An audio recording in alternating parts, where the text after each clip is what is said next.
Hello students, welcome to the Chetan Bharat Learning and today we will discuss 10 MCQ from World Geography। जैसा कि हमने last class में world climate part first को देखा था, आज हम वर्ल्ड क्लाइमेट के ऊपर सेकंड पार्ट को लेके आए हैं, जहां पर कि 10 क्वेश्चन हमने आपके लिए फ्रेम की है। आइए देखते हैं। तो हमारा जो पहला क्वेश्चन रहने वाला है, कंसीडर द फॉलोइंग स्टेटमेंट, जिसमें कि डिफरेंस की बात हो रही है between tropical and the temperate rain forest. देखिए, ये ट्रॉपिकल रेन फॉरेस्ट है, ये टेम्परेट रेन फॉरेस्ट है। Temperate rain forest have seasonality, बोल रहा है यहाँ पर सीजनैलिटी है in temperature and rainfall in temperature. देखो, कभी भी किसी भी क्वेश्चन को करना हो तो उसको ना ऐसे अलग करके पहले उसको ओपन कर लिया जाए, है ना। Whereas the tropical rainforest have uniformity, यहाँ पर यूनिफॉर्मिटी है। Both tropical and the temperate rainforest have extensive undergrowth of small trees and shrubs। Okay, तो ये बड़ा सिंपल सा क्वेश्चन है, आपको क्वेश्चन को पढ़ लेना है। अब तो समझ भी लिया है अच्छे से, और यहाँ पर इसके ऑप्शंस है, अपने को बताना है इसमें से कौन सा करेक्ट है। सिंपल सा सवाल है, आइए देखते हैं। देखिए, तो बोल रहा है कि जो टेम्परेट रेन फॉरेस्ट है, वहां पर हमें सीजनैलिटी देखने को मिल रही है।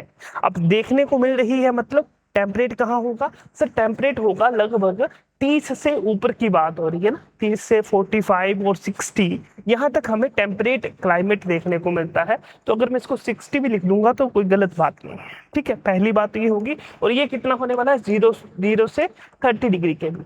अब मुझे इतना पता है कि जो सन की मूवमेंट रहती है, वो सन का जो जोन होता है वो 0 से 30 डिग्री नॉर्थ और साउथ, यानी उसको मैं बोलता हूँ कि ITCZ, वो कितना होता है? 0 से 30 डिग्री नॉर्थ एंड साउथ, ठीक है बच्चे। यहां पर सन की मूवमेंट जो है, जिससे जो वेरिएशन होगा, जो टेम्परेचर डिस्ट्रीब्यूशन है, वो ऑलमोस्ट सेम ही रहता है ना। जब ऑलमोस्ट सेम रहता है, अगर मैं ऐसे बनाऊंगा इसको, तो यहाँ पर हमारा जो टेम्परेट का ये जो सन का जो मूवमेंट होगा 0 से 30 डिग्री की ओर, ऐसे ही सेम नीचे, तो यहाँ पर सन की मूवमेंट हमें एक जैसी ही देखने को मिलती है। तो आपने अगर सुना भी होगा कि इक्वेटर पे क्या होता है, हमें थ्रू आउट द ईयर बारिश देखने को मिलती है, पूरा साल बारिश देखने को मिलती है, और यहाँ पर जो बारिश होती है उसका लेवल भी ऑलमोस्ट इक्वल ही होता है। तो यानी जब ऑलमोस्ट इक्वल होता है तो इसको ये कहना आसान होगा कि ये यूनिफॉर्म होता है। यूनिफॉर्म मतलब एक जैसा ही रहता है through out the year. But जब आप बात करते हो टेम्परेट रेन फॉरेस्ट की, तो वहां पर क्या होगा? हमें सीजनलिटी देखने को मिलती है in temperature and the rainfall. अब तुम खुद भी सोच सकते हो, जब मैं यहाँ 30 से ऊपर की बात करूंगा तो यहाँ पर हमारे को सन की वेरिएशन देखने को मिलेगी, जिस कारण क्या होगा कि हमारे को टेम्परेचर में वेरिएशन देखने को मिलेगी। कहाँ पर? टेम्परेचर में वेरिएशन देखने को मिलेगी। तो उससे किस में फर्क पड़ेगा? उसमें प्रेसिपिटेशन पे फर्क पड़ेगा, या तो वो इंक्रीज होगी या डिक्रीज होगी, सिंपल सी बात है। यानी टेम्परेचर अगर इंक्रीज होगा तो प्रेसिपिटेशन भी इंक्रीज होगी, अगर टेम्परेचर डिक्रीज हो रहा है तो प्रेसिपिटेशन भी डिक्रीज हो रही है। बड़ी सिंपल सी बात है ये। तो बोलने का मतलब कि हमारी फर्स्ट स्टेटमेंट बिल्कुल सही है, इसमें कोई भी दोहराई नहीं है। सेकंड स्टेटमेंट में आते हैं, पहले मुझे इसको थोड़ा सा साफ करना पड़ेगा, तो इसको जल्दी से एक बार क्लीन कर लेते हैं। ओके, तो अब मैं सेकंड स्टेटमेंट में आता हूं। Both tropical and the temperate rain forest have extensive undergrowth of small trees and shrubs. अगर आपने सुन रखा होगा, यहाँ पर क्या सुन रखा है कि जो ये क्या है, दीज आर द ट्रीज, कहाँ पर है? ये है रेन फॉरेस्ट रीजन है, चाहे वो ट्रॉपिकल है चाहे वो टेम्परेट है। अब यहाँ पर ये इनका जो आप ये वाला हिस्सा देख रहे हो, ये इसकी कैनोपी है, इसको बोलते हैं कैनोपी। कैनोपी को अगर मैं ऐसे नॉर्मली लैंग्वेज में बताऊंगा तो कितना ज्यादा फॉरेस्ट डेंस है, कितना ज्यादा घना है, ये कैनोपी होती है। ओके, अब कैनोपी, आपको क्या लगता है कि क्या कैनोपी इस सनलाइट को यहाँ नीचे आने देगी कि नहीं आने देगी? अच्छा, ये आंसर टिक हो गया गलती से, कोई बात नहीं, सुन लीजिए। तो आपको क्या लगता है कि यहाँ पर ये आने देगी सनलाइट को कि नहीं आने देगी? बिल्कुल सिंपल सी बात है सर, ये सारी सनलाइट को ये कैनोपी ही रोक लेगी। यानी कि नीचे छोटे छोटे जो हमारे पास श्रब्स है, छोटे छोटे ट्रीज होंगे, क्या उनको ये सनलाइट मिल रही है? नहीं मिल रही है ना, नहीं मिल रही है। तो नहीं मिल रही है, क्या ऐसा हो सकता है? ठीक है, बट यहां पर क्वेश्चन क्या पूछा है उन्होंने? उन्होंने बोला है कि हमें extensive undergrowth of small trees and shrubs देखने को मिल रही है। ये बात गलत है। एक्सटेंसिव हमारे को ये ट्रीज जो है, जो इतने ज्यादा हमें ट्रीज देखने को मिल रहे हैं, ये हमारे पास एक्सटेंसिव रूप में देखने को मिल रहे हैं। बिल्कुल हमारे पास अंडरग्रोथ भी हो रही है, पर वो इतनी नहीं हो रही है जितनी हमारे को यहाँ पर कैनोपी देखने को मिल रही है। तो आई थिंक आपका आंसर आपको मिल चुका होगा, और ये हमारा ऑप्शन नंबर ए हमारा बिल्कुल सही रहने वाला है। क्यों रहने वाला है वो मैंने आपको समझा दिया है। बढ़ते हैं हमारे नेक्स्ट क्वेश्चन की ओर। With reference to the cloud forest consider the flowing statement. बच्चे क्लाउड फॉरेस्ट क्या होता है आपको वो देखना है। It includes all forest in the humid tropics that are frequently covered in the mist. Mosses and the other bryophytes are indicator species of the cloud forest. These forests occur only at the lower altitudes in coastal and the island areas. बच्चे अपने को correct statement बतानी है इसमें से। आइए थोड़ी सी बात करते हैं क्लाउड फॉरेस्ट क्या होते हैं। बच्चे क्लाउड फॉरेस्ट जो है मेनली कहाँ देखने को मिलते हैं? Mainly in the humid tropics में, that are frequently covered in mist. अगर मैं बोलूंगा तो जो क्लाउडी, ठीक है, अगर मैं बोलूंगा तो जो क्लाउड्स हो गया है मिस्ट के फॉर्म में, वहां पर हमारे को क्या देखने को मिलेगा? मतलब कि क्लाउडी, और अगर मैं मिस्ट में अगर यहाँ से कोई कवर हमें फॉरेस्ट देखने को मिल रहा है तो उसको हम बोलते हैं cloud forest. Mosses and other bryophytes are indicator species of cloud forest. तो बच्चे बात ये भी बिल्कुल सही है। अब इंडिकेटर स्पीसीज कुछ ऐसा मान लीजिए कि ऐसी स्पीसीज होती हैं कि जब वो वहां से नहीं, जब वो नहीं रहेंगी उस जगह पे, तो हमें पता लग जाएगा कि यहाँ पर जब ये नहीं है, मतलब कि यहाँ पर ये कोई, ये वाले ट्रीज लॉस हो चुके हैं, कि यहाँ पर वेजिटेशन लॉस हो रही है, कि यहाँ पर किसी चीज का कोई इम्पैक्ट पड़ रहा है, ये इंडिकेटर स्पीसीज बताती है। Okay, these forest occur only at lower altitude in coastal and the island regions. बच्चे ये जो क्लाउड फॉरेस्ट होते हैं ना, नाम ही बता रहा है क्लाउड।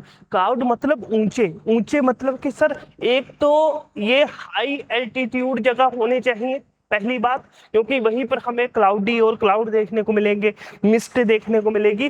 बच्चे दूसरी इनकी जो पोजीशनिंग है वो बिल्कुल सही बात है, लोअर एल्टीट्यूड में देखने को मिलते हैं। कहाँ? जैसे लोअर एल्टीट्यूड में देखने को मिलते हैं इन आइलैंड एरियाज या coastal areas.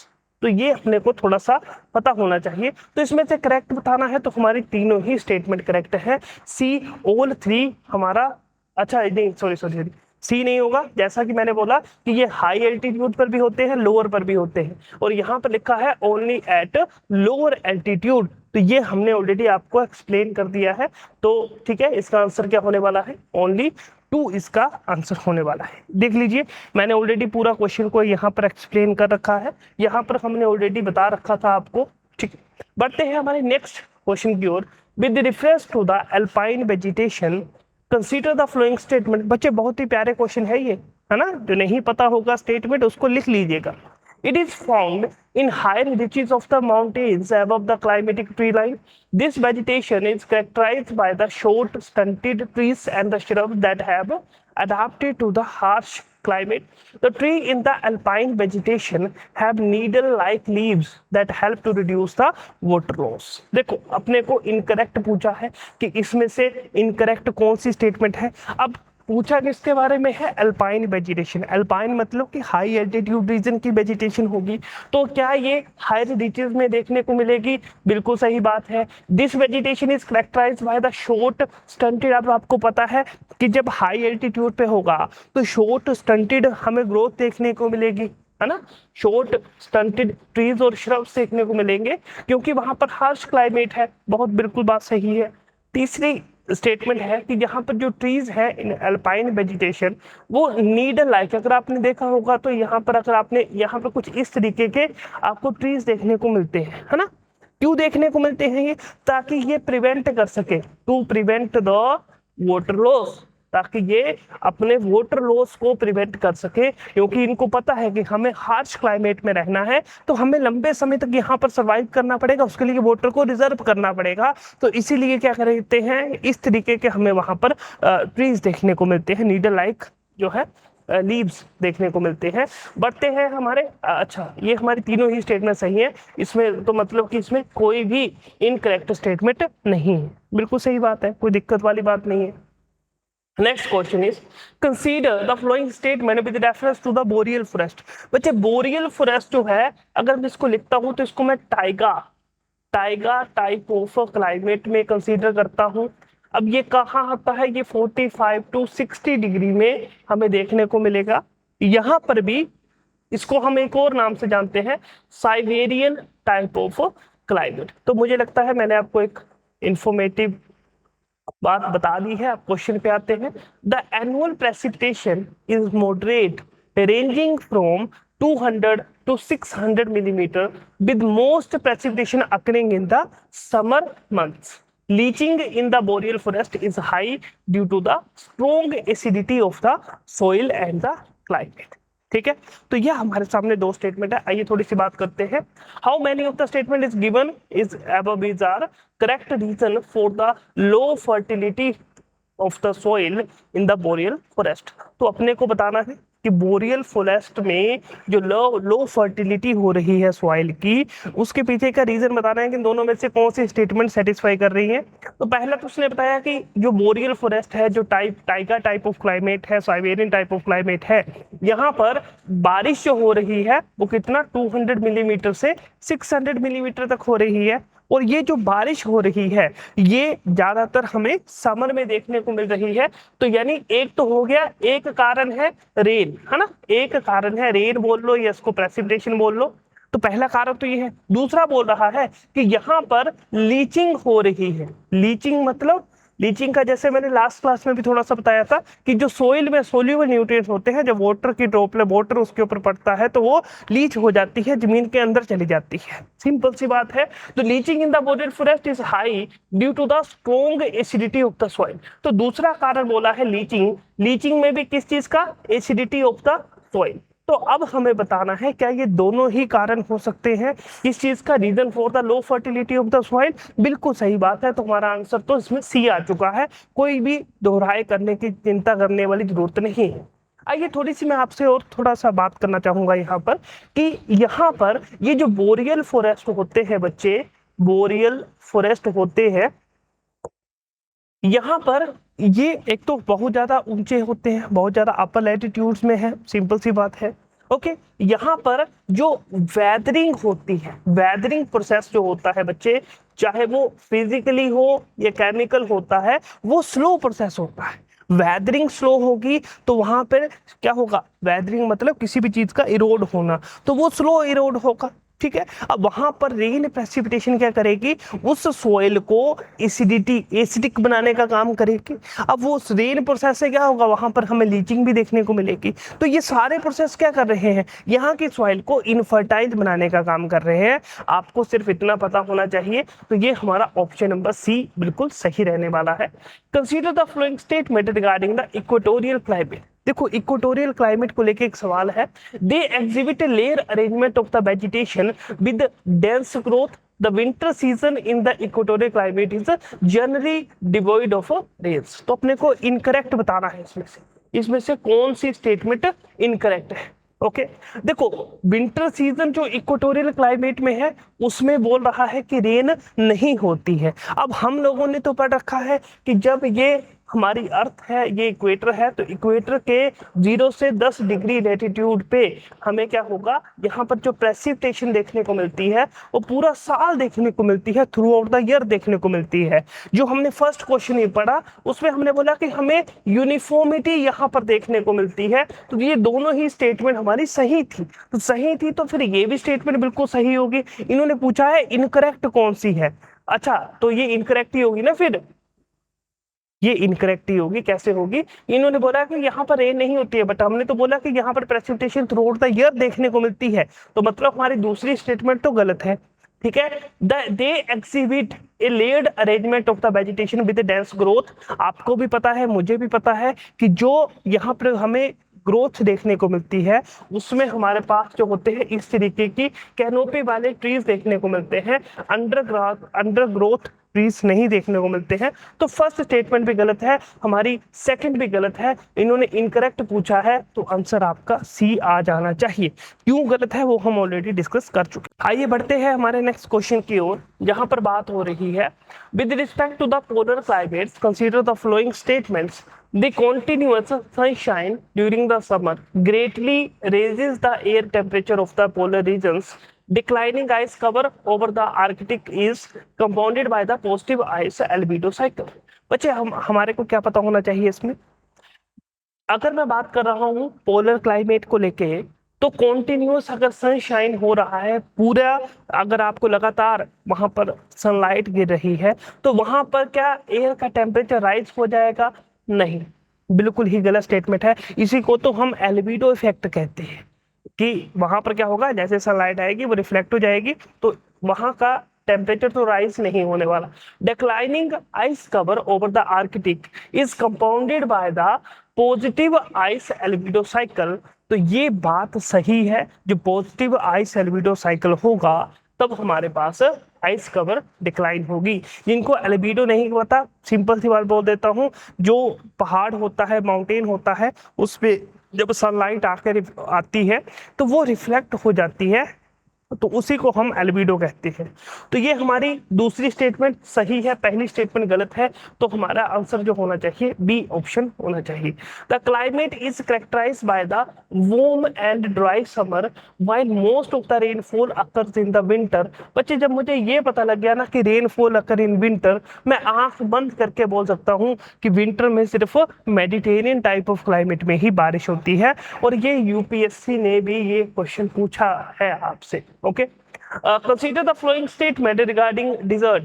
Desert in the South America are formed only because of the continentality. बच्चे बोलने का मतलब है, अगर ये साउथ अमेरिका है फॉर एग्जांपल, तो यहाँ पर जो डिजर्ट बन रहा है वो सिर्फ कॉन्टिनेंटैलिटी के कारण, मतलब कि बीच में होने के कारण ही डिजर्ट बन रहा है। नहीं, ये बात सत्य नहीं है, क्योंकि यहाँ पर एक और कारण है, क्योंकि यहाँ पर हमारे पास एक करंट होता है जिसको बोलते हैं पेरू और हम्बोल्ट करंट। तो यानी ये जो कोल्ड करंट है इसके साथ में होने के कारण यहाँ पर हमारे पास एक डिजर्ट बन रहा है। अब यहाँ का डिजर्ट है विच इज अटाकामा, यहाँ पर है पैटागोनिया, तो ये आपके इसके एग्जाम्पल है। तो पहली स्टेटमेंट तो है गलत। Western boundaries of the most African desert are flanked by the cold ocean current. तो जैसा कि मैंने अभी बात बताई आपको, यही इस स्टेटमेंट में बताया गया है, तो बिल्कुल ये सही है। Desert climate are favourable around the subtropical high pressure, तो बात बिल्कुल सही है। बच्चे अगर आपने पढ़ रखा होगा, सिंपल मैंने बहुत बार समझा रखा है, यहाँ से जब हमारी लो, यहाँ पर लो प्रेशर होता है, ये है कौन सा रीजन? ये इक्वेटर है। इक्वेटर पे लो प्रेशर होगा, हवा राइज करेगी, राइज करने के बाद वो जहां पर वो सब्सिडाइज करेगी तो यहाँ पर बन जाता है सब ट्रॉपिकल हाई प्रेशर। कितने डिग्री पे? 30 डिग्री लैटिट्यूड पे, 30 डिग्री लैटिट्यूड पे, तो इसको हम बोलते हैं सब ट्रॉपिकल हाई प्रेशर। तो बात बिल्कुल सही है डिजर्ट के लिए। तो 2 and 3 हमारा बिल्कुल सही ऑप्शन रहने वाला है। बढ़ते हैं नेक्स्ट क्वेश्चन की ओर। कंसीडर द फ्लोइंग पेयर्स, जहां पर हम बात करेंगे कि इनमें से कौन सा करेक्टली मैच है। देखो, लानोस हमें इक्वाडोर में देखने को मिलते हैं, नहीं, लानोस हमें वेनेजुएला में देखने को मिलते हैं। पेम्पास उरुग्वे में देखने को मिलते हैं, यस, पेम्पास उरुग्वे और अर्जेंटीना दोनों में देखने को मिलते हैं। पुस्ताज हंगरी में देखने को मिलते हैं, बात बिल्कुल सही है। कैंटरबरी ब्रिटेन में होता है, नहीं, कैंटरबरी, देखो these are the grasslands. Canterbury हमें न्यूजीलैंड में देखने को मिलते हैं, न्यूजीलैंड में देखने को मिलते हैं। तो हमारी 2 और 3, सेकंड और थर्ड जो है ये सही मैच है, बाकी कोई भी सही मैच नहीं है। बढ़ते हैं नेक्स्ट क्वेश्चन की ओर, ये हमारा लास्ट क्वेश्चन भी है। देखो यहाँ पर बोला गया है कि these are the pairs of grassland. इसको क्लाइमेट के साथ में आपको क्या करना है, इसको मैच कर देखना है कि कौन सा करेक्ट मैच है। देखो, लैंड ऑफ बिग गेम्स, इसको सवाना टाइप ऑफ क्लाइमेट में कंसीडर करते हैं। ग्रैंडरीज ऑफ द वर्ल्ड, इसको प्रेरीज में कहते हैं। Cold pole of the earth, Siberia. तो ये तीनों ही इसमें करेक्टली मैच बताया गया है, तीनों ही बिल्कुल सही मैच है। तो ये हमारा option number D, all of the above हमने आपको बताया है। देखो हमने कोशिश की है आपको अच्छे से बताने की, और मुझे लगता है आपको समझ भी आ चुका होगा, आपने इसके थ्रू, इन क्वेश्चंस के थ्रू अपना पूरा चैप्टर को रिवाइज कर लिया होगा। तो अगर आपको सेशन अच्छा लगा हो तो लाइक करिएगा सेशन को, और कमेंट भी कीजिएगा कैसा लगा है आपको। और इसके आगे हम आपसे बात करेंगे जिसमें हम ओशिनोलॉजी की बात करेंगे, ओशिनोग्राफी क्या होता है उसके बारे में थोड़ा सा देखेंगे, ओशिन करंट्स क्या होते हैं, तो वहाँ पर हम आपके साथ अगले 10 क्वेश्चन लेके आएंगे। तो आज के लिए फिर यही रखते हैं, मिलते हैं नेक्स्ट सेशन में। Thank you.